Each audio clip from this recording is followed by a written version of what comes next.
SCP-1091. Object Class: Euclid. Special Containment Procedures: SCP-1091-1 is not to be removed from its containment room. The containment room is to be surrounded by a multi-stage Faraday cage. 3 armed security personnel are to be stationed outside the containment room at all times. No radio devices are permitted within 200 meters of SCP-1091-1. A live microphone feed must be active in the containment room, outside the Faraday cage, to record any transmissions or sounds from SCP-1091-1 for later analysis.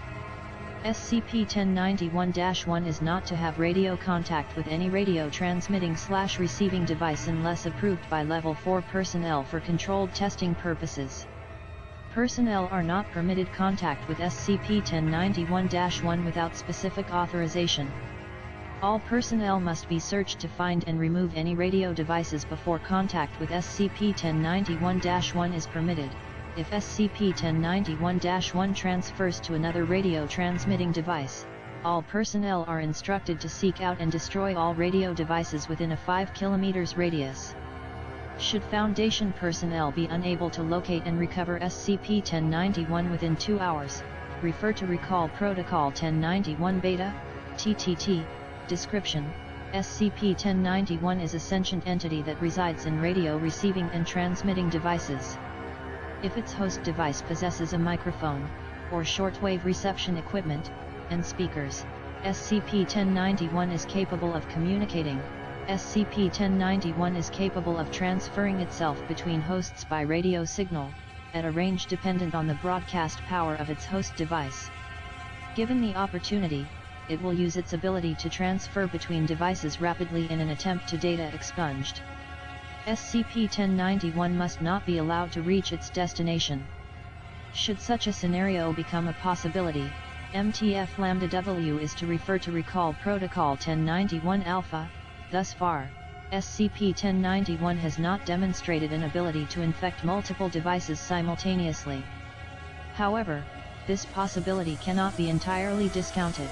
If the host of SCP-1091 is destroyed or otherwise rendered unable to transmit before it is able to transfer, SCP-1091 will immediately become located in SCP-1091-1, regardless of distance. For this reason, it has been suggested that SCP-1091-1 is the original source of SCP-1091. SCP-1091-1 resembles a Model S-38 shortwave receiver, manufactured by the Halley Crafters Company in the mid-1940s. However, the composite material comprising the outer shell of SCP-1091-1 appears to be a mixture of carbon fiber and an unidentified material. Additionally, all attempts at opening SCP-1091-1 for examination have failed. All attempts to tune SCP-1091-1 have been ineffective. SCP-1091-1 plays only static until SCP-1091 initiates communication.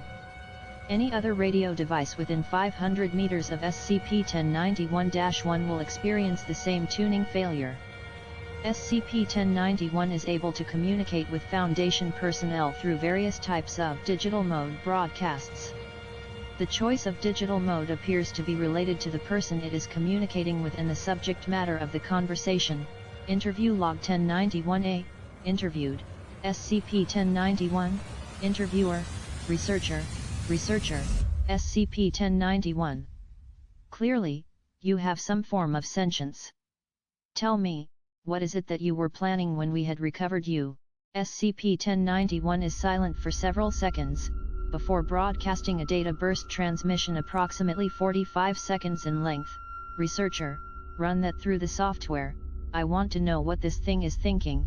It was later determined that the transmission was an SSTV broadcast, in mode Robot 36. Decoded image is listed below. Available audio clip of interview, recovered image of SSTV broadcast during interview 1091-A.